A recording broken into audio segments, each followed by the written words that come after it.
Comment parvenir à l'autosuffisance en eau potable, un des piliers des objectifs du millénaire pour le développement? Pour y répondre, différents mécanismes de gestion des bassins d'eau sont envisagés. Certains pays comme le Bénin font partie des 19 pays qui vont atteindre les OMD en ce qui concerne l'accès à l'eau potable. Et si nous avons réussi dans le secteur de l'eau, il nous reste beaucoup à faire dans le secteur de l'assainissement, dans les eaux usées et les secrétaires. Et donc nous sommes venus apprendre, partager nos expériences. C'est ce que nous avons fait. Et nous sommes partis des réformes, puisqu'il faut faire des réformes, il faut changer de paradigme. Il faut mobiliser les ressources et puis travailler sur l'équité, l'accès universel. L'Afrique possède des ressources inestimables. Le continent détient 9% des ressources en eau de la planète. Cette apparente abondance cache pourtant une répartition très inégale des ressources.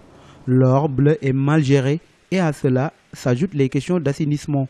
Donc, je sais qu'au Sénégal, particulièrement, je crois que l'accent devrait être mis sur la qualité de l'eau parce que dans certaines régions, la qualité laisse à désirer et que bon, l'effort doit être porté à ce niveau. La deuxième, c'est qu'il y a des aspects qui sont souvent un peu laissés en rade, telle la formation surtout des gens qui doivent assurer l'entretien, les petits qui sont au ras du sol. L'eau reste une ressource précieuse sur le continent. Pour les autorités qui ambitionnent l'autosuffisance en eau potable, c'est une priorité d'allouer des budgets conséquents de cette ressource. En Afrique, il faut aller au-delà de cela. Il faut voter des lois qui vont dans le sens, en tout cas, de garantir ce droit-là à l'eau potable et à l'assainissement.